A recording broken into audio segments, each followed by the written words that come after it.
본진에 돌아온 공손찬은 유비 삼형제에게 깊은 감사의 마음을 전했습니다. 만약 그대들이 와주지 않았더라면 나는 큰일 날 뻔하였소. 공손찬의 목소리에는 진심 어린 고마움이 담겨 있었습니다. 위기의 순간에 나타나 자신을 구해준 유비 삼형제에 대한 감사는 이루 말할 수 없었습니다. 이때 조은은 유비 삼형제와 인사를 나누게 되었습니다. 유비는 첫눈에 조은이 마음에 쏙 들었습니다. 조은의 위풍당당한 모습과 뛰어난 무예, 그리고 무엇보다 올곧은 인품에서 진정한 호걸의 기품을 느낄 수 있었던 것입니다. 유비의 마음속에는 이상한 예감이 들었습니다. 언젠가 이 젊은 장수와 함께 큰일을 도모할 수 있을 것 같은 느낌이었습니다. 조은 역시 유비의 온화하면서도 깊이 있는 인품에 강한 인상을 받았습니다. 한편 싸움에 진 원소는 진을 굳게 지키고 나오려 하지 않았습니다. 원소의 마음속에는 자존심과 현실적 판단이 복잡하게 얽혀 있었습니다. 더 이상의 무모한 공격으로 병력만 소모할 수는 없었습니다. 이리하여 양쪽 군사는 진을 마주하고 한 달 이상이나 꼼짝하지 않았습니다. 긴장감 속에서도 아무도 먼저 움직이려 하지 않는 미묘한 균형이 계속되었습니다. 이 소식은 곧 장안성에 있는 동탁에게 알려지게 되었습니다. 이때 이유가 동탁에게 교묘한 간언을 했습니다. 원소와 공손찬은 모두 당대의 호걸들입니다.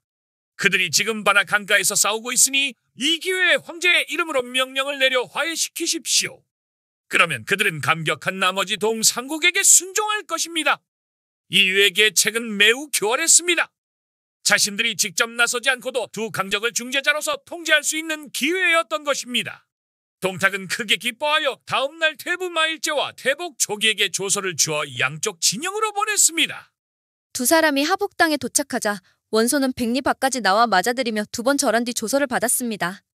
원소의 마음속에는 복잡한 감정이 교차했습니다.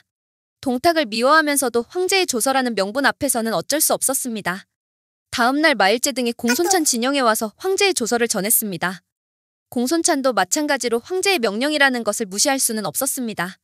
이내 공손찬은 원소에게 화해의 서신을 보내고 그날로 군대를 철수시킴과 동시에 천작게 글을 올려 유비를 평원현령으로 추천했습니다. 유비는 조은과 작별하게 되자 손을 잡고서 눈물을 흘리며 서운해했습니다. 짧은 만남이었지만 두 사람 사이에는 깊은 교감이 형성되어 있었습니다. 그때 조은이 한탄하며 말했습니다. 지금까지 공손찬만은 영웅인 줄 알았는데 그도 역시 원소와 똑같은 사람임을 알게 되었습니다. 조은의 목소리에는 깊은 실망이 배어 있었습니다. 동탁의 조서 한 장에 무릎 꿇은 공손찬을 보며 진정한 영웅에 대한 환상이 깨어진 것입니다. 두 사람은 눈물을 흘리며 못내 서운해했습니다. 유비가 조은의 손을 다시 한번 꽉 잡으며 말했습니다. 당분간 참고 계시오. 다시 만날 날이 있으리다. 유비의 말에는 확신이 담겨 있었습니다. 운명이 다시 이들을 만나게 할 것이라는 믿음이었습니다. 한편 남양에 있던 원술은 형 원소가 새로 기주를 손에 넣었다는 소식을 듣고는 사람을 보내말 1000마리를 보내달라고 요구해왔습니다. 원술의 마음속에는 질투와 욕심이 뒤섞여 있었습니다. 그런데 원소가 거절을 하자 원술은 이 일을 야속하게 여긴 나머지 형제간의 의가 상하게 되었습니다. 원술의 분노는 점점 커져갔습니다. 자신은 고생하고 있는데 형만 좋은 땅을 차지했다는 생각이 들었던 것입니다. 원술은 다시 형주의 유표에게 사람을 보내서 군량 20만 석을 빌려달라고 했으나 유표도 이청을 거절했습니다. 화가 난 원술은 송견에게 밀서를 보내어 유표를 치라고 꾀었습니다. 앞서 유표가 귀하의 길을 막은 것은 실은 나의 형이 시켜서 한 일이오. 이제 형은 또 유표와 은밀히 한패가 되어 그대의 강동을 습격할 계획이니 그대가 먼저 유표를 토벌하면 나는 그대를 위하여 우리 형을 치겠소. 그러면 두 원수를 동시에 갚을 뿐더러 귀하는 형주를 손에 넣고 나는 기주를 얻게 될 것이오. 원술의 편지는 교묘하게 송견의 분노를 자극했습니다. 밀서를 읽은 송견은 새삼스레 분함이 북받쳐 올랐습니다. 유표놈이 전날 나의 길을 막았으니 이 기회에 그 원수를 꼭 갚고야 말겠다. 송견의 마음속에서는 오랫동안 억눌러 있던 분노가 폭발했습니다. 옥새 사건으로 인한 굴욕감과 군사들을 잃은 아픔이 다시 되살아났습니다. 송견은 정보, 황계, 한당을 불러 의논했습니다. 정보가 걱정스러운 목소리로 간언했습니다. 원술은 간사한 인물입니다. 절대로 믿지 마십시오. 정보의 말에는 깊은 우려가 담겨 있었습니다. 그는 원술의 진짜 의도를 꿰뚫어보고 있었습니다. 그러나 송견이 단호하게 말했습니다. 나는 내 뜻대로 원술을 갚으려 하는 것이다. 원술 따위의 도움은 아무 소용없다. 송견의 목소리에는 굳은 결의가 담겨 있었습니다. 복수에 대한 집념이 이성을 압도하고 있었습니다. 손견은 즉시 황계에게 벼락 같은 명령을 내렸습니다. 어서 양쯔 강가에 군선을 정비해 놓아라. 무기와 군량 및 마초도 충분히 싣고 큰 배에는 전투용 말을 실어라. 그리고는 출발할 날짜를 서둘러 잡았습니다. 손견의 마음은 이미 전장으로 향해 있었습니다. 이때 아버지의 계획을 알게 된 손견의 맏아들 손책이 간청했습니다. 아버님께서 꼭 싸우러 가신다면 저도 따라가고 싶습니다. 손책의 목소리에는 아버지와 함께 싸우고 싶다는 간절함이 담겨 있었습니다. 손견은 아들의 의지를 대견해하며 아들을 배에 태우고 번성을 향하여 출발했습니다. 이 소식은 양쯔 강에 나와 있던 세작들에 의해 곧 유표에게 보고되었습니다. 깜짝 놀란 유표는 급히 문관과 장수들을 모아 군사 회의를 열었습니다. 이때 괴양이 한 계책을 세웠습니다. 별로 염려하실 것은 없습니다. 황조 장군에게 강하의 군사를 주어 선봉대로 삼고 주공께서는 형주와 양양의 군대로 그 후방을 엄호하신다면 손견은 강을 건너와 쳐들어온다 해도 감히 제 힘대로 싸우지 못할 것입니다. 유표는 괴양의 말대로 황조에게 채비를 갖추게 한 다음 자신은 그 후방에서 대부대를 이끌고 출발했습니다. 황조는 강변의 활쏘는 군사를 숨겨놓고 있다가 손견의 배가 기슭에 닿을 때 일제히 화살을 퍼부었습니다. 손견은 황급히 명령을 내렸습니다. 각 부대는 함부로 움직이지 말고 가만히 배 안에 엎드려 있거라. 손견은 계속 3일간을 그저 왔다 갔다 하며 적군을 꿰었습니다. 때때로 강기슭에 바짝 다가섰다가 되돌아가기도 했습니다. 손견의 꽹제 걸린 황조의 군사는 무턱대고 활을 쏘아대는 바람에 얼마 못 가 마침내 가졌던 화살이 모두 바닥나고 말았습니다. 이 덕분에 손견은 배에서 얻은 화살이 수십만 개나 되었습니다. 손견의 얼굴에 교묘한 미소가 스쳤습니다. 계책이 성공한 것입니다. 마침내 순풍이 불기 시작하자 때를 기다리던 손견이 일제히 그 화살을 되쏘아 보냈습니다. 그러자 강기슭에 있던 황조의 군대는 오래 견디지 못하고 후퇴했습니다. 손견은 때를 놓치지 않고 강기슭에 올랐습니다. 정보와 황계의 군사가 두 갈래로 나뉘어 뒤따라 황조의 진을 습격하고 또 한 당의 대부대가 후방에서 떼지어 몰아쳐 세 방면에서 협공했습니다. 황조는 크게 패하여 번성을 버리고 등성까지 쫓겨 들어갔고 손견은 황계에게 배를 지키게 한 다음 손수 군대를 지휘하며 등성으로 진격해 갔습니다. 황조가 다시 나와 벌판에 진을 늘어 세우더니 말을 몰고 진문 밖에 나왔습니다. 손책은 완전 무장하고 말에 올라 아버지 손견 옆에서 창을 켜놓았습니다. 그때 황조가 앞으로 나오면서 채찍을 쳐들고 크게 꾸짖었습니다. 강동의 좀도둑 놈이 감히 한나라 종친의 땅을 침범하느냐. 황조의 모독적인 말에 손견 부자의 분노가 치솟았습니다. 바로 장호를 내보내자 손견의 진에서는 한 당이 달려나왔습니다. 두 마리 말이 서로 얽혀서 30여 차례 싸우더니 장호가 먼저 지쳤습니다. 이 모습을 본 진생이 말을 몰아 장호를 도우려 했습니다. 그러나 멀리서 보고 있던 손책이 겨드랑이에 창을 끼고 활에 화살을 재어 힘껏 쏘았습니다. 다음 순간 진생은 얼굴에 화살을 정통으로 맞고 말에서 벌러덩 떨어졌습니다. 진생이 땅에 떨어진 것을 보고 깜짝 놀란 장호는 손 놀릴 겨를도 없이 한 당의 칼을 맞고 쓰러졌습니다. 어느 틈에 정보가 적진까지 말을 몰고 가서 황조를 잡으려 했습니다. 이에 놀란 황조는 투구를 벗고 말도 버린 채 포졸 속에 섞여 달아났습니다. 달아나는 적을 몰아 곧장 한 수 강까지 쫓아간 손견은 황계에게 명하여 그쪽으로 배들을 돌리게 했습니다.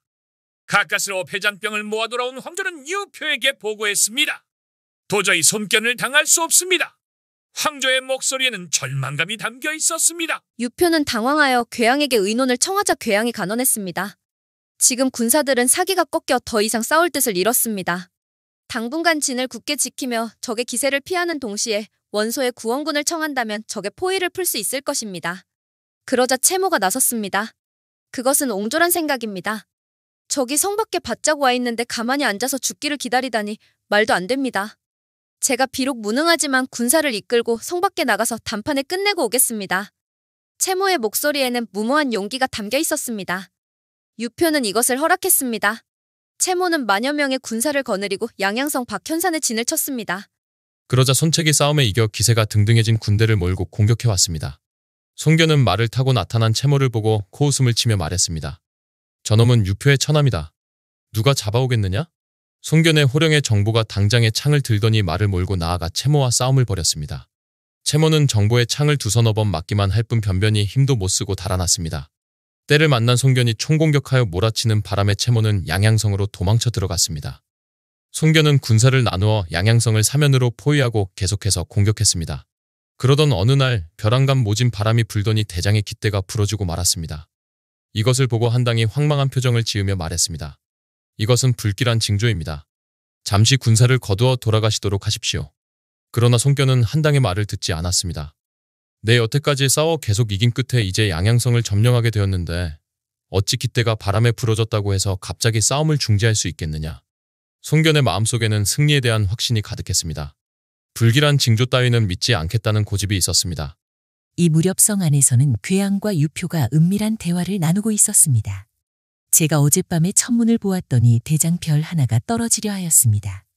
별자리를 따져보니 그것은 송견의 별자리에 해당되오니 주공께서는 속히 서신으로 원소에게 구원병을 청하십시오. 괴양의 말에는 신비로운 확신이 담겨 있었습니다. 유표는 괴양의 말대로 원소에게 서신을 썼습니다. 그런데 문제는 적의 포위를 뚫고 갈 사람이었습니다. 누구든 적의 포위를 뚫고 갈 사람은 없느냐? 그때 용맹스러운 장수 여공이 씩씩하게 나섰습니다. 제가 가겠습니다. 괴양은 여공에게 자세하게 지시했습니다. 매복과 기습에 관한 치밀한 계획이었습니다. 그대는 반드시 나의 계책대로 움직여야 된다. 여공은 괴양의 계책에 따라 군대를 정돈하고 날이 저물자 조용히 동문을 빠져나왔습니다. 마침 본부 막사에 있던 송견은 갑작스런 고함 소리를 듣고는 급히 말에 올라 기마 군사 30명을 데리고 형편을 살피러 진 밖에 나가보았습니다. 적의 기마병들이 성을 나오더니 현산으로 급히 달려가고 있습니다. 이 말을 들은 송견은 군사도 거느리지 않은 채 30명의 기마병만 데리고 뒤를 쫓았습니다. 송견의 마음속에는 승리에 대한 자신감이 넘쳐 흘렀습니다. 송견의 말은 무척 빨랐습니다. 그는 30명의 기병보다 훨씬 앞서 달려와서는 여공의 부대를 발견했습니다. 이놈들 꼼짝 말아라. 송견이 냅다 호통을 치자 여공은 말머리를 돌려 송견에게 대들었습니다. 그러나 단 한 번 칼을 휘두르더니 그대로 산길을 향하여 달아났습니다. 송견은 재빨리 뒤쫓아갔습니다. 그런데 여공의 모습이 보이지 않았습니다. 송견은 다시 산 위로 쫓아 올라가려고 할 때 벼랑간징 소리가 요란하게 울리더니 산꼭대기에서 돌멩이가 우박처럼 쏟아졌습니다. 이와 때를 같이 하여 숲속에서 화살이 빗발치듯 날아왔습니다. 송견은 돌멩이와 화살을 맞고 머리가 터져 말과 함께 현산 속에 쓰러져 숨을 거두었습니다. 강동의 맹호, 송견이 이렇게 허무하게 생을 마감한 것입니다. 여공은 그 기세로 송견의 기마병 30명마저 모조리 죽여버렸습니다. 그리고 계획대로 신호포를 쏘아 올렸습니다. 성 안에서 때를 기다리던 황조, 괴월, 채모는 제각기 부대를 나누어 일제히 공격해왔습니다. 송견의 부대는 순식간에 큰 혼란을 빚었습니다. 그때 강가에서 고함 소리를 듣고 황급히 수군을 이끌고 달려오던 황계는 마침 황조와 정면으로 마주치게 되었습니다. 황계는 두어 번 칼을 휘두른 끝에 쉽사리 황조를 사로잡았습니다. 한편 정보는 손책을 호위하면서 급히 달아날 길을 찾다가 여공과 마주쳤습니다. 순간 정보는 날쌔게 말을 달리며 단 한 번 창을 휘둘러 여공을 무찔렀습니다. 이렇게 격전을 벌이던 양쪽 군대는 날이 셀 무렵에야 각기 군대를 거두어 돌아갔습니다. 유표의 군대가 자기 성으로 돌아간 후 한수로 돌아온 손책은 그때야 비로소 아버지 손견이 적의 화살에 맞아 전사하고 시체는 유표의 군사가 성으로 메고 갔다는 사실을 알게 되었습니다. 손책은 목을 놓아 울었습니다. 어린 나이에 아버지를 잃은 슬픔은 이루 말할 수 없었습니다. 하지만 슬픔 속에서도 손책의 마음에는 굳은 결의가 서고 있었습니다. 한참 후 손책이 정신을 가다듬고 말했습니다. 아버님의 시체를 적진에 두고 어찌 돌아가겠는가. 그러자 황계가 간언했습니다. 황조를 사로잡았으니 성에 사람을 보내서 화해하고 황조와 주공의 시체를 바꾸기로 합시다.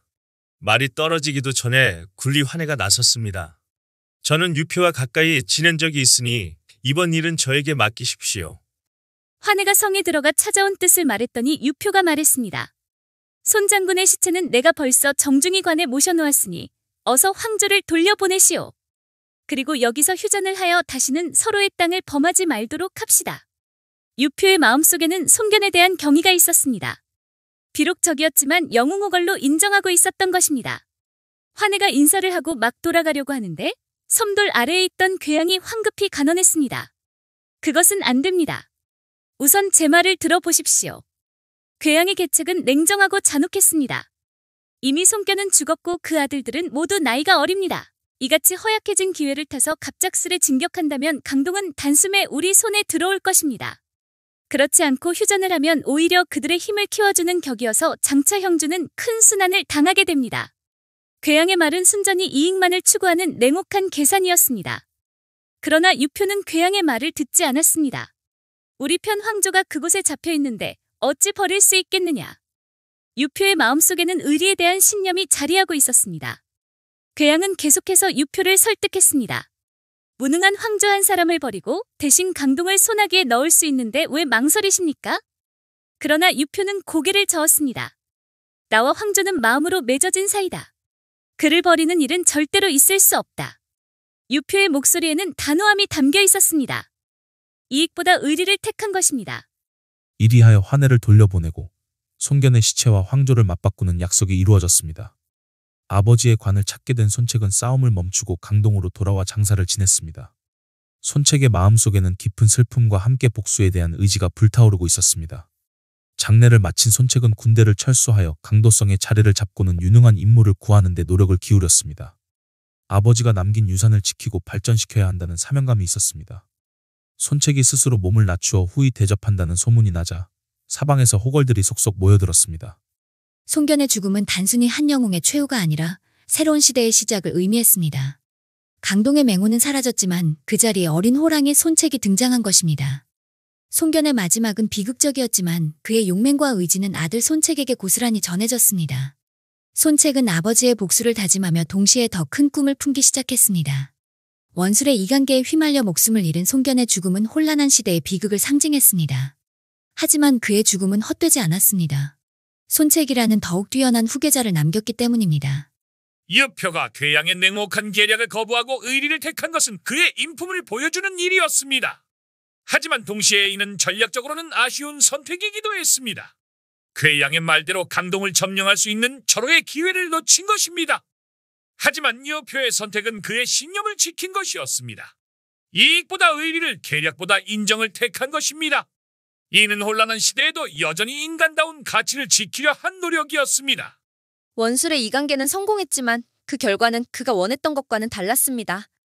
손견은 죽었지만 강동은 여전히 손씨 가문의 손에 남아있었고 오히려 손책이라는 더 강력한 적을 만들어낸 셈이었습니다. 원술의 계략은 당장의 이익만을 추구한 근시안적인 것이었습니다. 장기적으로 보면 자신에게도 불리한 결과를 가져올 수밖에 없었습니다. 괴양은 냉정한 전략가였습니다. 그의 계책은 잔혹했지만 현실적으로는 옳았습니다. 손견이 죽은 기회를 놓치면 나중에 더 큰 후환이 될 것을 정확히 예측한 것입니다. 실제로 몇 년 후 손책은 강동을 평정하고 강력한 세력을 구축하게 됩니다. 유표가 괴양의 계책을 따랐다면 역사는 크게 달라졌을 것입니다. 하지만 유표는 괴양의 말을 듣지 않았습니다. 이는 그의 인간적인 면모를 보여주는 것이지만 동시에 정치가로서의 한계를 드러내는 것이기도 했습니다. 아버지의 죽음을 목격한 손책은 하룻밤 사이에 어른이 되었습니다. 더 이상 아버지의 그늘에 숨어 있을 수 없었습니다. 이제 스스로 가문을 이끌어야 하는 책임이 생긴 것입니다. 손책의 마음속에는 복잡한 감정이 교차했습니다. 슬픔과 분노 그리고 앞으로 해야 할 일에 대한 부담감이 뒤섞여 있었습니다. 하지만 그는 이 모든 감정을 억누르고 냉정하게 현실을 직시했습니다. 인재를 모으고 세력을 키우는 것이 당면한 과제였습니다. 아버지의 복수는 그 다음 문제였습니다. 손책은 차근차근 계획을 세워나갔습니다. 손견의 죽음은 9세대 영웅의 퇴장을 의미했습니다. 18로군 시대의 영웅들이 하나둘 사라지거나 몰락하고 있었습니다. 그 자리에 새로운 세대의 영웅들이 등장하기 시작했습니다. 손책, 조조의 아들들, 유비의 후계자들. 이들이 앞으로 새로운 시대를 만들어갈 주역들이었습니다. 아버지 세대의 원한과 갈등을 물려받으면서도 동시에 자신만의 방식으로 세상을 바꿔나갈 것이었습니다. 손견이 원술의 이간계에 빠져 죽음을 맞은 것은 운명의 아이러니였습니다. 그토록 미워했던 원소가 아니라 오히려 자신을 이용하려 한 원술의 계략에 희생된 것입니다. 더욱 아이러니한 것은 손견이 옥새 때문에 원소와 갈등을 빚었지만 정작 그 옥새는 나중에 손책에게 중요한 역할을 하게 된다는 점입니다. 아버지가 목숨을 걸고 지키려 한 것이 아들의 성공에 도움이 되는 것입니다. 손견의 최후는 영웅도 한순간의 방심으로 목숨을 잃을 수 있다는 것을 보여줍니다. 아무리 뛰어난 무장이라도 적의 함정에 빠지면 속수무책일 수밖에 없었습니다. 특히 손견이 30명의 기병만 데리고 적을 추격한 것은 너무나 성급한 판단이었습니다. 연전연승에 도취되어 신중함을 잃은 것이 패인이었습니다. 한당이 깃발이 부러진 것을 불길한 징조라며 경고했을 때 들었다면 달라졌을지도 모릅니다. 하지만 승리에 도취된 손견은 부하의 충언을 무시했고 그 결과가 죽음이었습니다. 하지만 손견의 죽음이 완전히 헛된 것은 아니었습니다. 그의 죽음을 통해 손책은 진정한 지도자로 거듭났습니다. 슬픔을 이겨내고 현실을 직시하며 미래를 위한 준비를 시작한 것입니다. 손책이 인재를 모으고 세력을 키우는 데 성공한 것은 그의 뛰어난 능력 때문이기도 하지만 동시에 아버지 손견이 쌓아놓은 명성과 기반이 있었기 때문이기도 합니다. 강동의 호랑이는 죽었지만 어린 호랑이가 그 자리를 이어받았습니다. 그리고 이 어린 호랑이는 아버지보다 더 큰 업적을 남기게 될 것입니다. 손견의 죽음으로 끝나는 이 이야기는 삼국시대로 향하는 거대한 역사의 흐름 중 하나의 에피소드였습니다. 개인의 영웅적 행위와 비극적 최후가 모여서 큰 역사의 물줄기를 만들어가는 것입니다. 원술의 야망, 유표의 의리, 괴양의 계략, 그리고 손견의 복수심. 이 모든 것이 얽히고 설켜서 한 영웅의 죽음이라는 결과를 만들어냈습니다. 그리고 이 죽음은 또 다른 이야기의 시작점이 되었습니다. 이것이 바로 혼란한 시대의 모습이었습니다. 개인의 감정과 욕망이 역사를 만들고 그 역사가 또 다른 개인의 운명을 좌우하는 거대한 순환 구조 말입니다.